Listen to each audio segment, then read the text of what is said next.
എങ്ങനെയാണ് സഭ വളരുന്നത്? 5 കാര്യങ്ങൾ. 1, ആരാധനയുള്ള സഭ വളരും. 2, സുവിശേഷീകരണം ഉള്ള സഭ വളരും.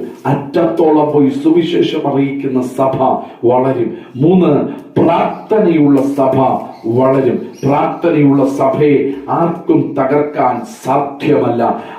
അടിസ്ഥാനം പ്രാർത്ഥനയിലാണെങ്കിൽ ആരും വളർത്താതെ ദൈവം തന്റെ സഭയെ വളർത്തും.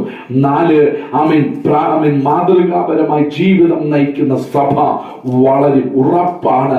ദേശത്ത് സാക്ഷ്യമില്ലാത്ത സഭ ഒരിക്കലും വളരത്തില്ല, മുരടിച്ചു പോകും, ഒരിക്കലും വളരത്തില്ല. പക്ഷെ മാതൃകാപരമായി ജീവിതം നയിക്കുന്ന ഒരു ദൈവസഭ അത് വളർച്ചയിലേക്കല്ല, അത് സ്തോത്രം, വളർച്ചയിലേക്ക് തന്നെ എത്തപ്പെടുവാൻ, അത് വളരുവാനിടയായി തീരും. 5, പഠിപ്പിക്കലുകളും ശിഷ്യന്മാരുമുള്ള ദൈവസഭ അത് വളർച്ചയിലേക്ക് എത്തപ്പെടും. ബൈബിൾ പറയുന്നു, നിങ്ങൾ മറ്റുള്ളവരെ ഉപദേശിക്കുകയും പഠിപ്പിക്കുകയും ചെയ്യുമ്പോൾ അനേകരെ ശിഷ്യരാക്കിക്കൊള്ളുവിൻ. ഇതാണ് സഭ വളരാനുള്ള ഏക മാർഗം.